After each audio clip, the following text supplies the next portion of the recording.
तो आप सुन रहे हैं महायोद्धा शिवा। इस कहानी का अगला अध्याय शुरू होता है।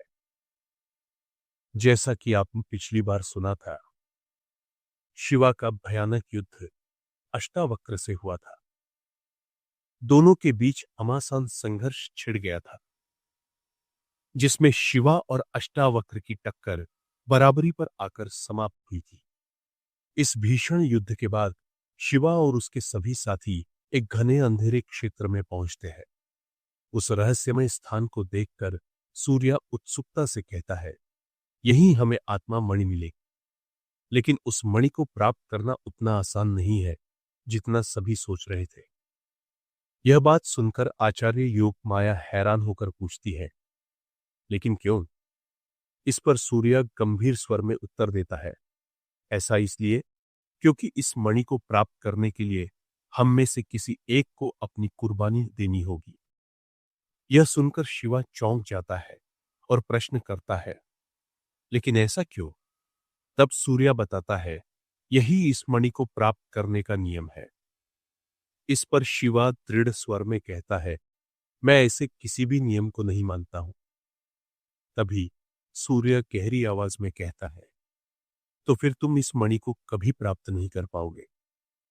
शिवा बिना डरे हुए कहता है, तो इस मणि के लिए मैं ही अपनी कुर्बानी दूंगा।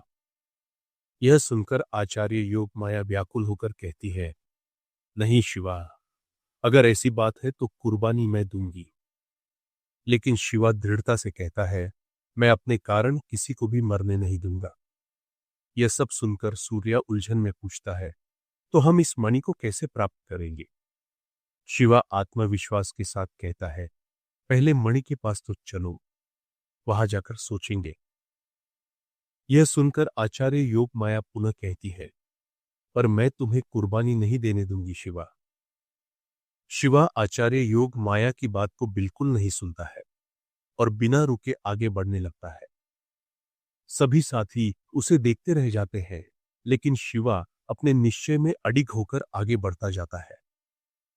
तभी अचानक उन्हें वहां एक बड़ा सा कुंड दिखाई देता है। उस विशाल और गहरे कुंड को देखकर आचार्य योगमाया आश्चर्य से कहती है, यह कुंड तो काफी बड़ा है सूर्या। उनकी आंखों में हल्की चिंता भी झलकती है। इस पर सूर्या का गंभीर स्वर में कहता है, यह कोई साधारण कुंड नहीं है, बल्कि आत्मनाशक खाई है, जिसके अंदर जाकर बड़ी से बड़ी आत्मा तक नष्ट हो जाती है। सूर्य की बात सुनकर सभी एक पल को सन्न रह जाते हैं। कुंड की गहराई से उठती काली धुंध और अजीब सी रहस्यमयी हवा वहां के माहौल को और भी डरावना बना रही थी। तभी अचानक पीछे से एक भारी और गूंजती हुई आवाज आती है, तुम लोग कौन हो? इस अनजान आवाज को सुनकर सभी सतर्क हो जाते हैं। शिवा पीछे मुड़कर पूरी गंभीरता के साथ उत्तर देता है, हम यह आत्ममणि को प्राप्त करने आए हैं।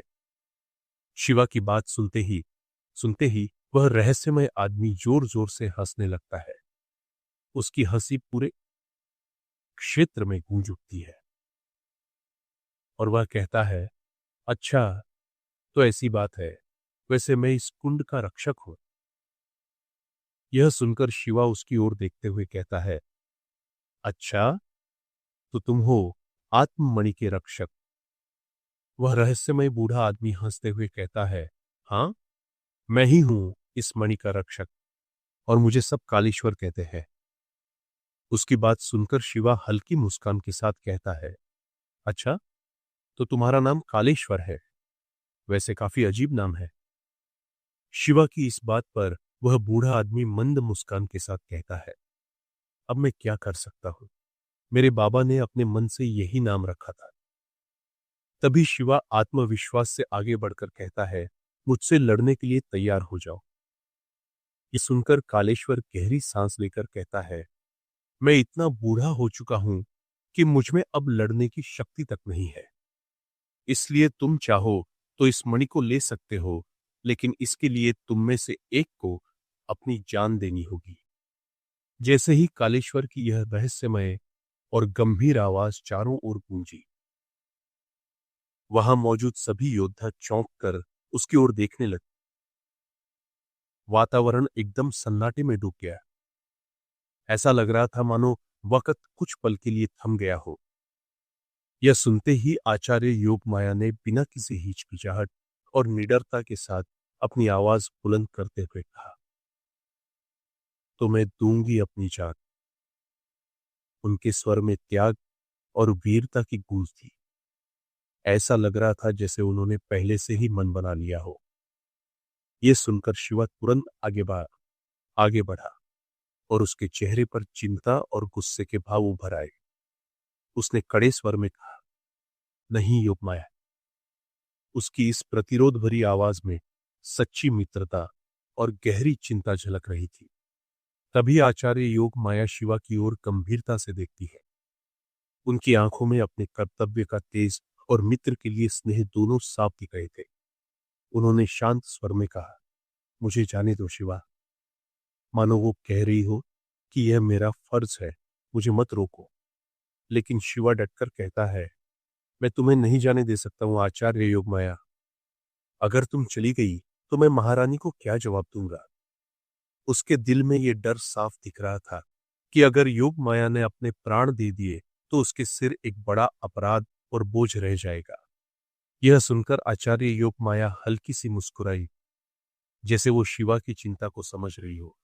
फिर दृढ़ स्वर में बोली, मैं महिला योद्धा होने से पहले तुम्हारी मित्र हूं शिवा। उनकी इस बात में सच्ची मित्रता और निस्वार्थ त्याग की भावना साफ महसूस हो रही थी। यह सुनकर शिवा कुछ देर चुप हो गया। उसके मन में कई विचार चल रहे थे।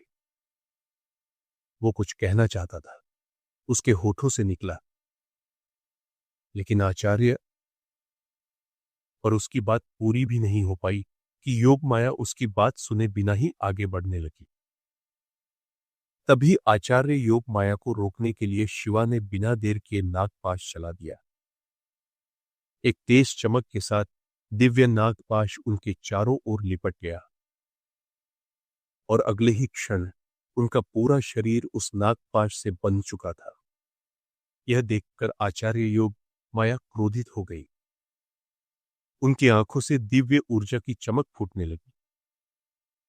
उन्होंने अपनी दिव्य शक्तियों का पूरी ताकत से उपयोग करने की कोशिश की। एक के बाद एक दिव्य मन, शक्तियां, पर लाख प्रयासों के बाद भी वह नागपाश से मुक्त नहीं हो पाई। शिवा गंभीर और सख्त स्वर में बोला, जिद मत करो आचार्य योगमाया, मेरे इस नागपाश से छूट पाना असंभव है। उसके स्वर में सच्ची चेतावनी और दृढ़ता थी। लेकिन आचार्य योगमाया हार मानने वाली नहीं थी। उन्होंने तुरंत अपनी छाया शक्ति का प्रयोग किया। एक रहस्यमय काली छाया उनके चारों ओर घूमने लगी और उसी के सहारे वह नागपाश से बच निकली। जैसे ही वो मुक्त हुई, बिना एक पल गंवाए फिर से आत्मनाशक कुंड की ओर बढ़ने लगी। शिवा यह देखकर चौंक गया। उसने फिर कोई गलती न हो इसलिए सम्मोहन अस्त्र का प्रयोग करने का निर्णय लिया। वह उसे चलाने ही वाला था। तभी अचानक पीछे से रहस्यमय गूंजती आवाज आई, तुम्हारे पास केवल 3 घंटे बचे हैं।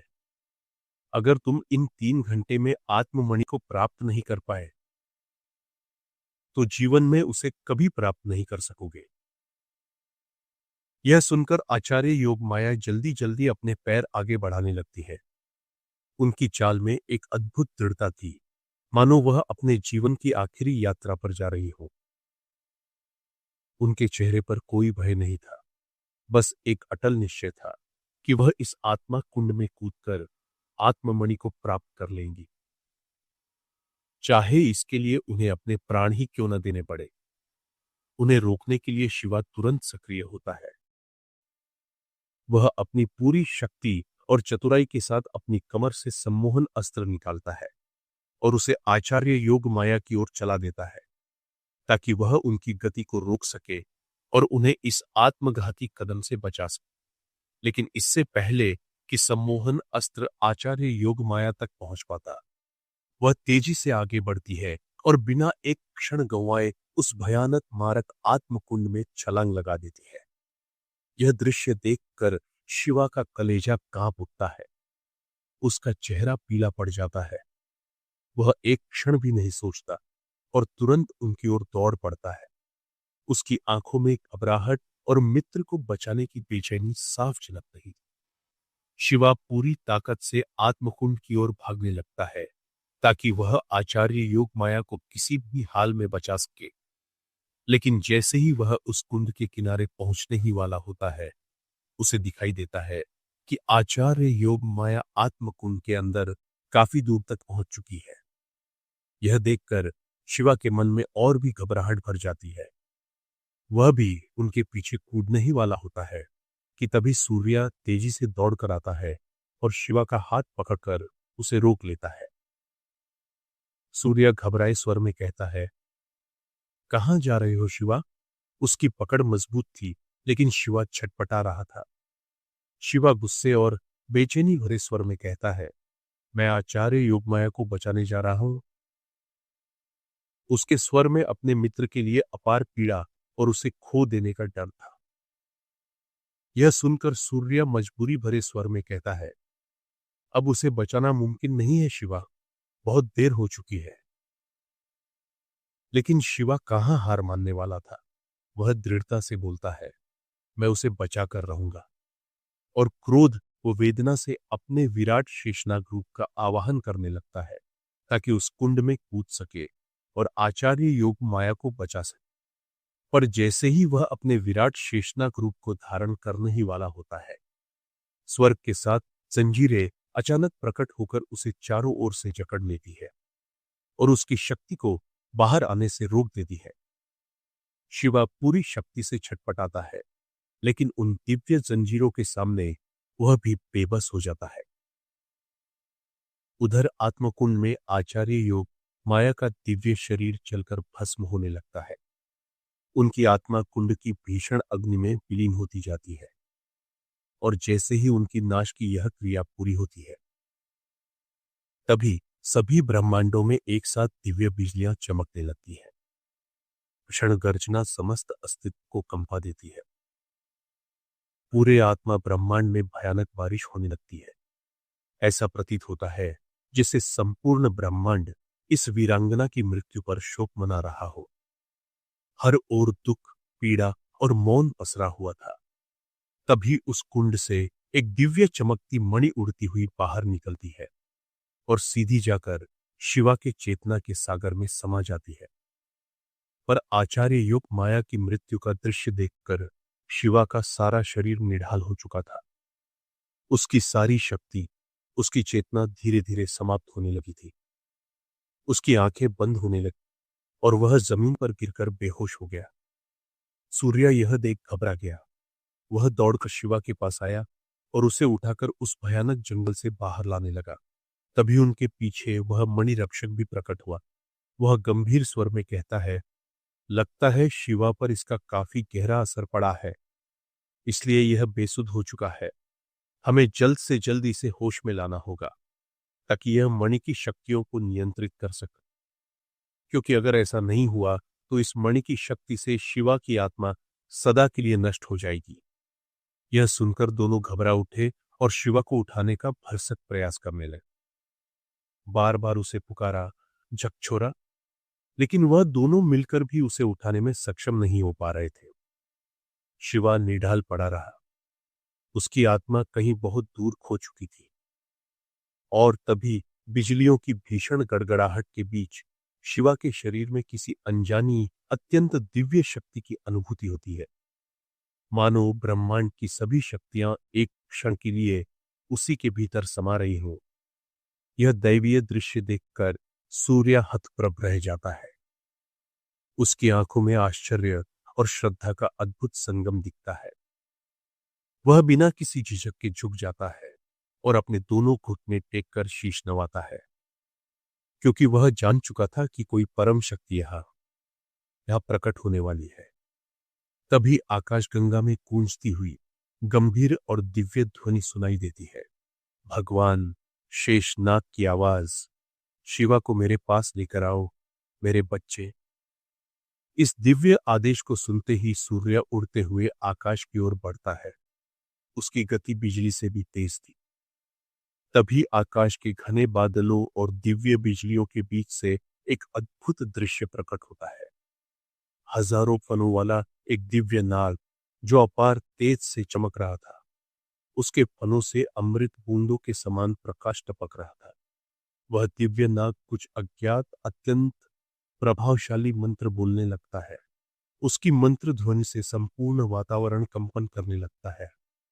तभी शिवा के चारों ओर सुनहरी प्रकाश की अद्भुत लहरें जगमगाने लगती है, जैसे कोई अदृश्य शक्ति उसे जीवन के नए स्रोत से जोड़ रही हो।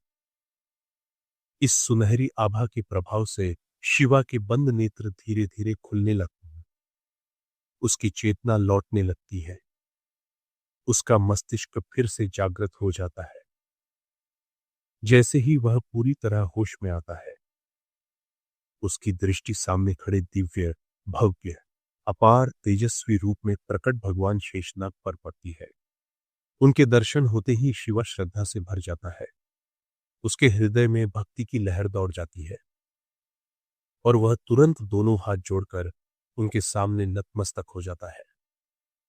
तभी भगवान शेषनाग गंभीर स्वर में कहते हैं, अपने कर्तव्य का पालन करो शिवा, क्योंकि इस ब्रह्मांड में केवल मनुष्य ही नहीं, देवता भी इस अनंत नियति चक्र से जुड़े हुए हैं। जिसका जन्म होता है उसकी मृत्यु निश्चित है। इसीलिए अपने कर्म पथ पर आगे बढ़ो शिवा। इतना कहकर भगवान शेषनाग धीरे धीरे विलीन हो जाते हैं। उनकी दिव्य आभा भी साथ में लुप्त हो जाती है। परंतु शिवा का हृदय अब भी आचार्य योग माया की मृत्यु के शोक से भरा हुआ था। उसके चेहरे पर दुख साफ झलक रहा था। वह धीरे से सूर्य की ओर देखता है और बोझिल स्वर में कहता है, चलो यहां से। इसके बाद शिवा अपने साथ खड़े सूर्य और दिव्य गरुड़ की ओर मुड़ता है और गंभीर स्वर में कहता है, तुम दोनों वापस घर चले जाओ, क्योंकि अगर तुम मेरे साथ रहे तो तुम दोनों भी मारे जाओगे। उसकी बात सुनकर सूर्य दृढ़ स्वर में कहता है, अगर मैं यहां से चला गया तो तुम्हें रास्ता कौन दिखाएगा? तुम्हें कौन संभालेगा शिवा?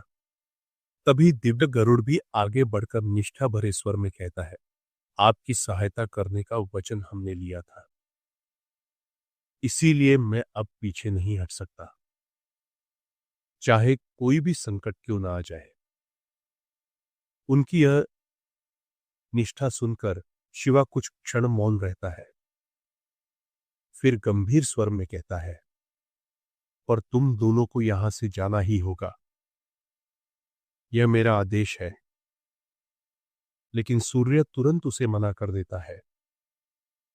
उसके स्वर में अपने पिता के आदेश और अपने कर्तव्य के प्रति अद्भुत निष्ठा थी। मेरे पिता ने मुझे यहां किसी महत्वपूर्ण कार्य से भेजा है और यह मेरा शिक्षा का विषय है, इसलिए मैं यहां से नहीं जा सकता शिवा। सूर्य की इस दृढ़ता ने यह स्पष्ट कर दिया था कि चाहे कुछ भी हो, वह शिवा के साथ रहेगा। और तभी शिवा गहरी सांस लेते हुए शांत स्वर में कहता है, ठीक है, तुम जैसा करना चाहो वैसा कर सकते हो। उसकी आवाज में एक अजीब सी थकान और हताशा साफ महसूस हो रही थी, मानो वह अब हर फैसले का बोझ खुद से उतारकर दूसरों पर डालना चाहता हो। शिवा का यह जवाब सुनकर सूर्य के चेहरे पर संतोष और उत्साह की झलक दिखती है। वह आत्मविश्वास से अपनी स्पेसशिप की ओर बढ़ता है और धीमे कदमों से चलते हुए घूमकर शिवा की ओर देखता है। दृढ़ और निश्चय भरे स्वर में कहता है, चलो अगली मणि की तलाश में चलते हैं। शिवा बिना कोई उत्तर दिए चुपचाप एक निशब्द भाव से सूर्य के पीछे पीछे चलता है और स्पेसशिप में जाकर बैठ जाता है। उसके चेहरे पर चिंता और मन में चल रहे द्वंद्व की हल्की झलक दिखाई देती है, पर वह कुछ नहीं कहता। सूर्य महल में चिंता और एक नया दायित्व। तभी दृश्य धीरे धीरे परिवर्तित होता है और कैमरा सूर्य महल की ओर बढ़ता है, जहां चारों तरफ दिव्यता और भव्यता फैली हुई थी। सूर्य महल का वातावरण गंभीर और शांत था, जैसे कोई बड़ा निर्णय लिया जा रहा हो। इस समय महल के सभा कक्ष में एक महत्वपूर्ण बैठक चल रही। इस सभा में सम्राट रोहन ओबेरॉय और सम्राट रैन भार्गव दोनों अपनी अपनी राजसी आसनों पर विराजमान थे। उनके चेहरे गंभीरता और आश्चर्य से भरे हुए थे, जैसे कोई अकल्पनीय सूचना अभी अभी उन्हें प्राप्त हुई हो। रोहन ने इस चुप्पी को तोड़ते हुए गहरे स्वर में कहा, आचार्य योग माया जैसी महान योद्धा की मृत्यु हमारे लिए अत्यंत बड़ी हानि का विषय है। यह केवल एक व्यक्ति की नहीं, बल्कि संपूर्ण योद्धा कुल की क्षति है। उसकी आंखों में चिंता और शोक का मिश्रण स्पष्ट दिखाई दे रहा था। इस पर रैन भार्गव गंभीर स्वर में कहता है, यह बात तो सही है, पर मैं कोई न कोई रास्ता अवश्य ढूंढूंगा आचार्य योग माया को पुनर्जीवित करने का, चाहे इसके लिए मुझे कुछ भी क्यों न करना पड़े। रैन के इस दृढ़ संकल्प पर रोहन मंथर स्वर में उत्तर देता है, यह असंभव है रैन, क्योंकि वह मृतक आत्मकुंड में मरी है और वहां आत्मा तक नष्ट हो जाती है। ऐसे में हम चाहकर भी कुछ नहीं कर सकते। दोनों सम्राटों के चेहरों पर गहरी चिंता की रेखाएं उभर आई थी। दूसरी ओर सूर्य महल के एक अन्य कक्ष में चहल सूर्यवंशी अपनी प्रमुख सहायक चंद्रिका के साथ खड़ी थी। उसके मुख पर गंभीरता स्पष्ट थी। चहल सूर्यवंशी अपनी दृढ़ वाणी में चंद्रिका को आदेश देती है, जाओ और मीनाक्षी को बुला लाओ। चंद्रिका कुछ आश्चर्य से पूछती है, शिवा की बहन मीनाक्षी को? जिस पर चहल सूर्यवंशी हल्की सी मुस्कान के साथ कहती है, हाँ, उसी को। जिसके कुछ देर बाद मीनाक्षी चहल सूर्यवंशी के कक्ष में पहुंचकर कहती है, प्रणाम महारानी। इस पर चहल सूर्यवंशी मुस्कुराते हुए कहती है, कैसी हो तुम? मीनाक्षी आदरपूर्वक उत्तर देती है, मैं बिल्कुल ठीक हूं महारानी। चहल सूर्यवंशी गंभीर स्वर में कहती है, मीनाक्षी, आज मैंने तुम्हें विशेष रूप से यहां बुलाया है क्योंकि मैं चाहती हूं कि तुम कुछ समय के लिए आचार्य योग माया के कर्तव्यों और जिम्मेदारियों को संभालो। यह सुनकर मीनाक्षी थोड़ा चौंक जाती है और कहती है, लेकिन महारानी, ऐसा क्यों? क्या आचार्य योग माया ने कुछ कहा है? इस पर चहल सूर्यवंशी गंभीरता से कहती है, मीनाक्षी, तुम जानती हो कि आचार्य योग माया इस समय शिवा के साथ एक अत्यंत महत्वपूर्ण मिशन पर गई है और इस मिशन के दौरान वह कुछ समय के लिए महल तथा दक्षिण भारत दोनों के उत्तरदायित्वों से दूर रही। इसीलिए उन्होंने स्वयं मुझसे कहा था कि उनकी अनुपस्थिति में कोई ऐसा योग्य व्यक्ति इन कर्तव्यों को संभाले जो न केवल पूरी तरह से सक्षम हो, बल्कि जिस पर मेरा और पूरे राज्य का विश्वास भी हो। और वह व्यक्ति तुम हो मीनाक्षी, क्योंकि तुम शिवा की बहन हो और तुम्हारी निष्ठा, शक्ति और योग्यता पर मुझे कोई संदेह नहीं है। चहल सूर्यवंशी थोड़ी देर रुककर फिर कहती है, इसलिए मैंने निर्णय लिया है कि जब तक आचार्य योग माया इस महत्वपूर्ण मिशन से लौटती है, तब तक उनका 9 महिला योद्धाओं में जो स्थान था वह तुम संभालो। और इसके साथ साथ जो दूसरी जिम्मेदारी उनके पास थी, दक्षिण भारत की लॉ इन्फोर्समेंट टीम की लीडर होने की, वह भी आज से तुम्हें सौंपी जाती है, क्योंकि दक्षिण भारत में हाल ही में असामाजिक तत्वों की गतिविधियां बढ़ गई है और वहां की सुरक्षा व्यवस्था बनाए रखना अत्यंत आवश्यक हो गया है। मुझे पूरा विश्वास है कि तुम इस कार्य को भी पूरी निष्ठा और साहस के साथ निभाओगी। यह सुनकर मीनाक्षी थोड़ी सोच में पड़ जाती है और कहती है, महारानी, यह मेरे लिए बहुत बड़ी जिम्मेदारी है। क्या मैं सचमुच इसके योग्य हूं? जिस पर चहल सूर्यवंशी उसे आश्वस्त करते हुए कहती है, मीनाक्षी, इस उत्तरदायित्व के लिए तुम्हें स्वयं पर विश्वास रखना होगा। तुम्हारी योग्यता, समर्पण और निष्ठा को ध्यान में रखते हुए ही यह निर्णय लिया गया है। मुझे पूरा विश्वास है कि तुम इन दोनों जिम्मेदारियों को पूरी शक्ति, साहस और विवेक के साथ निभाओ। और वैसे भी आचार्य योगमाया मेरी शिष्या है, इसीलिए मैंने तुम्हें चुना है, क्योंकि तुम शिवा की बहन हो और तुम्हारे भीतर वह सामर्थ्य है जो इस कार्य के लिए आवश्यक। यह सुनकर मीनाक्षी सिर झुकाकर कहती है, जैसी आपकी आज्ञा महारानी। इस पर चहल सूर्यवंशी हल्के स्वर में मुस्कुराते हुए कहती है, अब तुम जा सकती हो और स्वयं को अपने नए कर्तव्यों के लिए तैयार करो।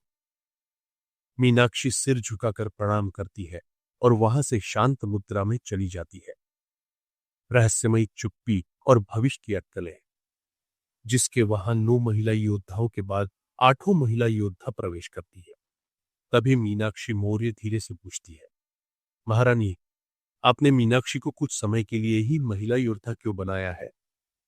पर चहल सूर्यवंशी इस पर कोई उत्तर नहीं देती है और चुपचाप वहां से चली जाती है। उनका ऐसा व्यवहार देखकर वहां उपस्थित सभी महिला योद्धा हैरान थी, क्योंकि महारानी को आचार्य योगमाया के निधन की खबर सुनकर भी कोई विशेष दुख नहीं हुआ था, जबकि अब तक जब भी किसी की मृत्यु हुई है, महारानी ने अपना शोक प्रकट किया है और उन्होंने आज तक कभी भी किसी के मरने के बाद किसी को केवल कुछ समय के लिए महिला योद्धा नियुक्त नहीं किया था। इससे सभी के मन में यह शंका उत्पन्न हुई कि शायद महारानी कुछ ऐसा जानती है जिससे भविष्य में आचार्य योगमाया को वापस लाया जा सके। इस पर मीनाक्षी मौर्य कहती है, ऐसा होना असंभव है, क्योंकि उनकी मृत्यु मृत आत्मा कुंड में हुई है और वहां उनकी आत्मा तक नष्ट हो चुकी है। पर फिर वह सोचती है, आचार्य योगमाया साधारण व्यक्ति नहीं थी। उनके शरीर में भारत देश की 9 दिव्य हांडियां समाहित थी और उनके भीतर 2 आत्माएं थी, एक स्वयं आचार्य योगमाया की और दूसरी नीली दिव्य नागिन की। ऐसे में यह रहस्य बना हुआ है कि उन दिव्य हांडियों और उस दिव्य नागिन का क्या हुआ। इस पर मीनाक्षी मौर्य सोचती है, 9 दिव्य हांडियां तो शायद फिर से प्रकृति में समा जाएंगी और नीली दिव्य नागिन को तो नया जन्म मिल जाएगा, मगर आचार्य योगमाया का जीवित होना अब संभव नहीं है। फिर वह कहती है, तुमने सही कहा, और आज पूरे शहर में आचार्य योगमाया के बलिदान के सम्मान में दीप जलाए जाएंगे और उन्हें श्रद्धांजलि दी जाएगी। इसके बाद दृश्य बदलता है। चहल सूर्यवंशी को उनके कक्ष में दिखाया जाता है, जहां वह दिव्य मंत्रों का पाठ कर रही होती है। उनके हाथ में एक चमकता हुआ दिव्य हीरा होता है। वह साधना में लीन हो जाती है। उनके मुख पर गंभीरता और रहस्य का भाव होता है। इसके बाद दृश्य सूर्य की ओर शिफ्ट होता है।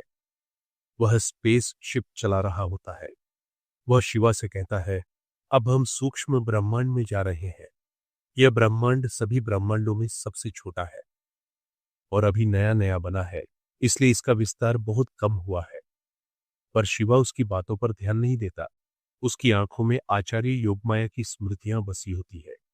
उसे यूं खोया देख सूर्य भी आगे कुछ नहीं कहता। तो क्या शिवा का यह सफर कोई नई दिशा लेगा? और क्या चहल सूर्यवंशी वास्तव में आचार्य योगमाया के किसी रहस्य को जानती है? क्या भविष्य में आचार्य योगमाया की वापसी संभव है? जानने के लिए सुनते रहिए महायोद्धा शिवा।